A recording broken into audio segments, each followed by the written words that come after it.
medyo nalito ako. Ang ibig niyo pong sabihin, tila natapyasan ang iyong pondo nung pumasok sa Kongreso? This refers to NEP. Paano po natapyasan or nabawasan ng DPWH? Hindi po. Noong po, di ba po, nung una po, kung matatandaan niyo po, dear colleague, Mr. Speaker, may unang NEP na sinabit po sa atin, di ba po? Okay. Nung panahon ni Secretary Bonoan. Tapos, nung panahon ni Secretary Vince Dizon, nag-resubmit po ng revised NEP. So pagdating po nung revised NEP nung distrito ng Navotas, natira na lang po is 362 million pesos. So malayong-malayo po doon sa dapat na restored NEP na 1,410 million pesos. Yun po ang nangyari. Ano po, Mr. Speaker, distinguished colleague, yung mga proyekto na covered nung natapyas na pondo? Yung mga proyektong tinanggal, ito po yung mga RDC-approved flood control projects. Kasi po, ang ginawa po ng DPWH nung panahon na yon, under Sec Vince, is, di ba sinabi, wala na pong flood control, so tinanggal po lahat ng flood control projects. So yung tinanggal na flood control projects, later on, pinapalitan po ng non-flood control projects. So yun lang po ang naibalik, 748 out of the 1 billion plus na tinanggal. May we be appraised, Mr. Speaker? Ano-ano po yung mga projects na covered nung 48 748 million? Sandali po. Well, in general terms, not really the specific. Are these roads? Hindi po. Are these Yung, classrooms? ang alam ko po, ang medyo malaki po doon ay mga multipurpose center, completion ng Navotas Polytechnic College. Sandali po. Sige. Para lang hindi ako magkamali, Mr. Speaker, nandito naman yun sa laptop ko eh. Sandali po Sandali po.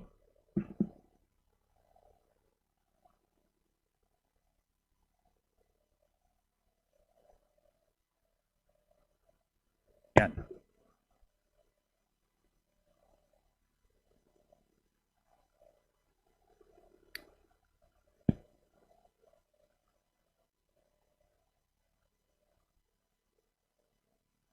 So yung mga roads, matagal, yun yung mga hindi natanggal.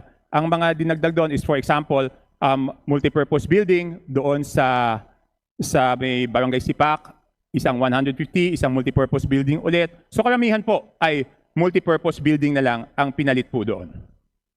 In other words, Mr. Speaker, distinguished colleague, pinalitan ito ng equally important infrastructure projects. Yes, Madam Speaker, Mr. Speaker, dear colleague, na kasi po, doon po sa Navotas, ang numerong problema is baha. So kung pwede po yung flood control, itong multipurpose building, pwede pong mag-intay. Prioridad din po siya, kaya lang pwede mag-intay, dapat ayusin muna yung problema sa baha. Pero since hindi na po pwede yung flood control, itong next level ng priority projects, ito na po yung pinalit ng DPWH. Which brings me, Mr. Speaker, distinguished colleague, to my next question. I fully understand, and we fully understand, na naging very controversial yung flood control. Kasi nga, merong mga iba na sabihin na natin, binaboy yung proyekto na dapat naging tama. And am I getting the correct understanding, Mr. Speaker, distinguished colleague, na yung reaction na ito ay parang nilahat ang lahat at kasama nga ang City of Navotas sa ngayon medyo kailangang i-delay yung programa ng flood control projects, which is in my district is synonymous or equivalent to shoreline protection projects. My question, Mr. Speaker, distinguished colleague, pwede bang ma-postpone or ma-delay yung mga baha sa Navotas? Madam, Mr. Speaker, dear colleague, yun nga po, hindi po natin pwedeng i-delay or i-postpone yung baha. Kaya lang, okay, Madam colleague, can I reply very truthfully, no? Actually po, kung tutuusin, sa tingin ko, hindi tamang solusyon sa problema yung totally sabihin na wala pong flood control projects, di ba? Dahil tulad ng sabi niyo po, kung sa inyong lugar, meron kayong dapat na We call it shoreline protection. shoreline protection. Alam naman po natin, dear colleague, kung shoreline protection po yan, kung ang shoreline is 3 kilometers, kahit tapos nyo na po yung 2.8 kilometers at 200 meters na lang ho ang hindi tapos o kahit 100 meters, doon naman papasok po yung baha, dear colleague.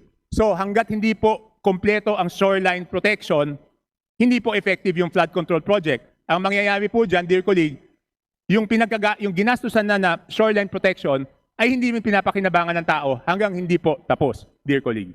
In other words, Mr. Speaker, distinguished colleague, will the distinguished gentleman from Navotas commit to support legitimate, needed, and validated flood control shoreline protection projects at the appropriate time for 2027? Yes, of course. Yes, of course, Mr. Speaker, dear colleague. Ang sabi ko nga, no, ang halimbawa ko noon is kunyari, halimbawa lang po, nagkaroon ng anomalya sa paggawa ng classroom.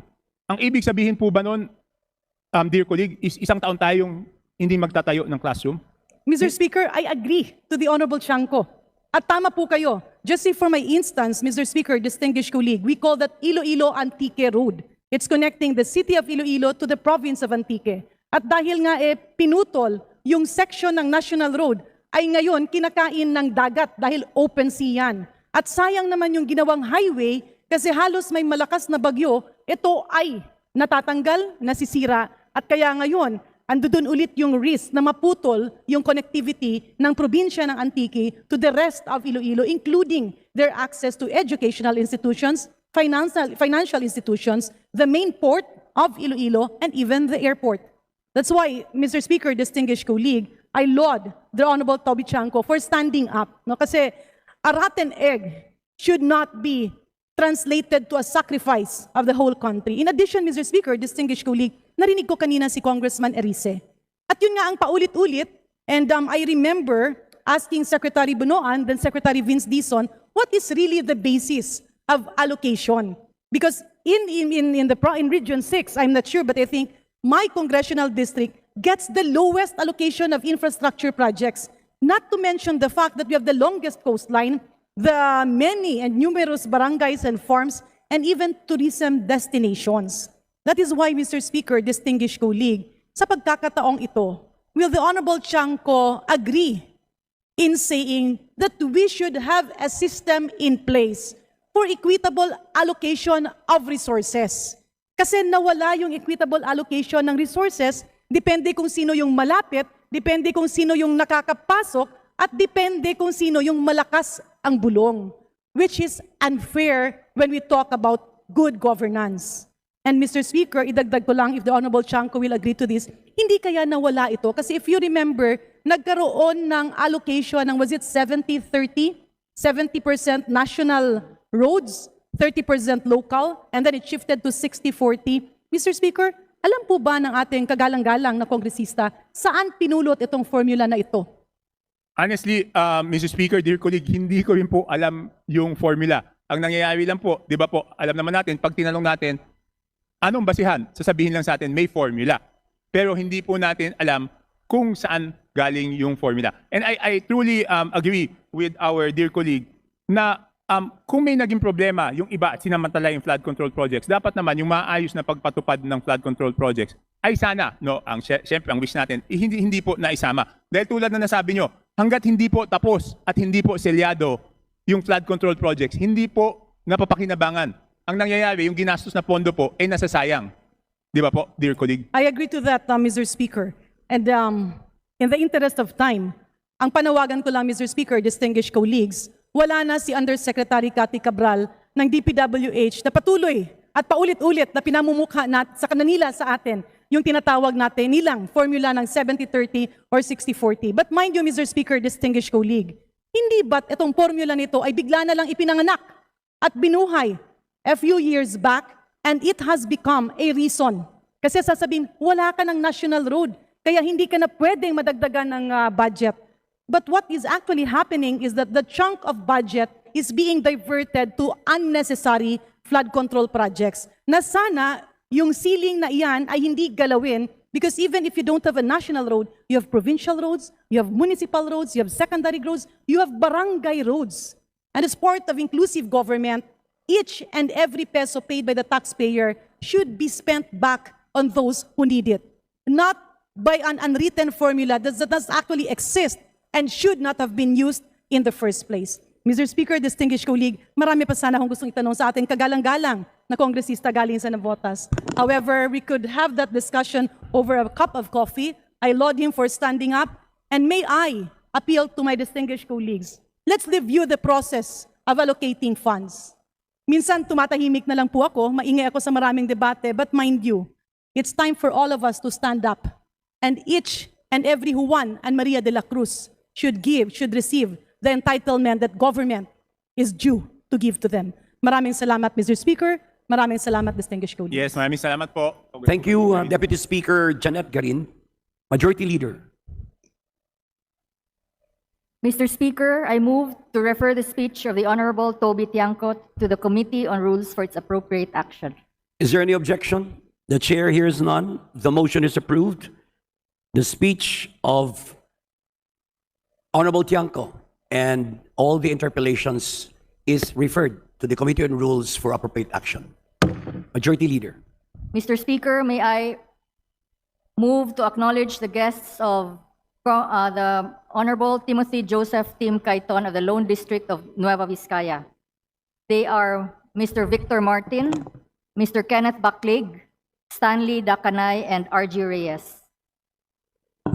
To the distinguished guests of the Honorable Timothy Joseph E. Cayton of the Lone District of Nueva Vizcaya, welcome to the House of Representatives. Majority Leader. Mr. Speaker, may we request to acknowledge the guests of Honorable Monique Yasmin Maria Lagdameo. They are as follows: Mr. Stephen Javier, Mr. Rovic Mendoza. They are the political science students from the Far Eastern University, Mr. Speaker. To the distinguished guests of the Honorable Monique Yasmin Maria Lagdameo of the 1st District of Makati, coming from the Far Eastern University, Mr. Stephen Javier and Mr. Rovic Mendoza. Welcome to the House of Representatives. Majority Leader. Mr. Speaker, I move to reconsider on third reading House Bill number 6640. And for this purpose, may I request that the Secretary General be directed to read the title of the bill and thereafter call the roll for nominal voting. There's a motion to approve House Bill 6640 on third reading. Any objection? Hearing none, the Secretary General is directed to read the title of said measure and thereafter call the roll for nominal voting. House Bill number 6640, an act granting Philippine citizenship to Maudo Juf. Roll call of members in consideration of third reading of House Bill number 6640.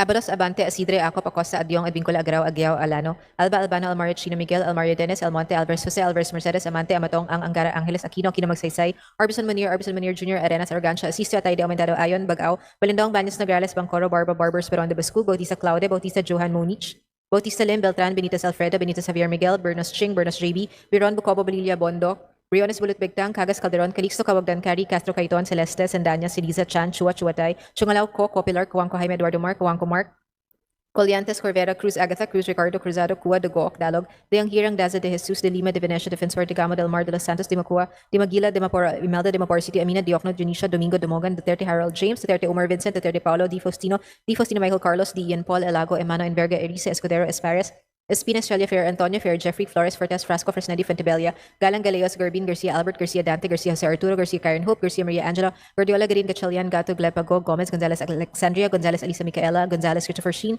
Gonzalez, Roy, Goriseta, Guico, Ginto, Gulias, Gutierrez, Hernandez, Therese Ann, Hernandez Dennis, Hernandez Ferdinand, Hernandez Ramil, Hofer Hasim, Herdibata Ismula, EY, Javier, Co Antonio, Co Eliza, Co Wilton, Kong Huon, Co Labad-Labad, Lacson, Lagbas, Lagdameo, Jose Manuel, Lagdameo, Monique, Yasmin Maria, Lagman, Lagon Daphne, Lagon Sunny, Lara, Lazatin, Ledesma, Legacion, Legarda, Legaspi, Levista, Lebanon, Lopez, L'Oreal, Loyola, Luistro, Lumayag, Makapagal, Arroyo, Makasayat, Maceda, Madrona, Malapitan, mga Dadato, Maniquez, Marañon, Marcoleta, Marcos, Marquez, Mastura, Matibag, Matugas, Mendoza, Mercado, Revilla, Miraflores, Momo Montes, Nava, Nazal, Nisay, Nalasco, Owamanal, Henry, Omanal, Sancho, Fernando, Orucado, Olivares, Ongchuan, Ordanes, Oreta, Ortega, Owano, Dizon, Padiernas, Panaligan, Pancho, Panotes, Pascual, Perez, Pimentel, Plaza, Plato, Pope, Remicias, Agabas, Pumaran, Puno, Kimbo, Rama, Rector, Rehencia, Remulia, Revilla, Brian, Revilla, Monjola, Ridon, Rivera, Robes, Rodriguez Elohio, Rodriguez Maximo, Rodriguez Rufus, Roman, Romualdez, Andrew Julian, Romualdez Ferdinand Martin, Romualdez Yada Marie, Romualdo, Romulo Roque Sagarberia, Sacaluran, Salceda, Sally, Salvacion, Salvador, Salvame, San Fernando, Santos Maria, Alana, Samantha, Santos, Mark Anthony, Shimura, Singson Rochelle, Singson Ronald, Singson Mihan, Solon Suan, Swansing Bella Vanessa, Swansing Michaela Angela Suarez, Suntay Taliado,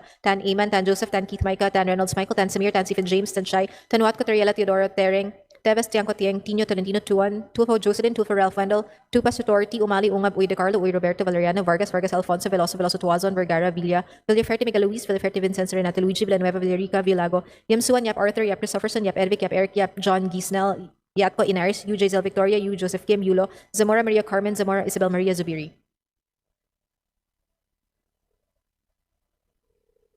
Second call in consideration of House Bill number 6640, Acop Amatong Arenas Cocaliantes, Cruz Ricardo de Anghirang de Jesus Duterte, Omar Vincent Elago Flores, Fentebella, Gerbin Go, Gomez Garceta, Iway Legaspi, Leviste, Macapagal Arroyo, Mercado, Panotes, Pumarin, Puno, Revilla, Ramonjolo, Suarez, Dan Reynolds, Michael Tansamir, Tansifin James, and Watco Tolentino, Villanueva, Yap Edvic, Yap Eric Yatco, UJ Zel Victoria.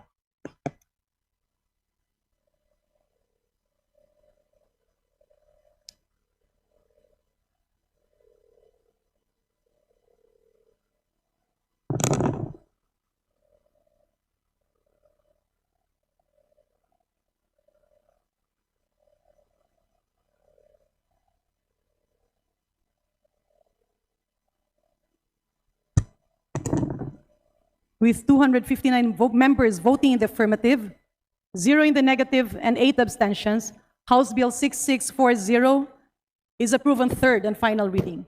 Majority Leader. Madam Speaker, I move to consider on third reading House Bill number 6639 pursuant to the rules of the House.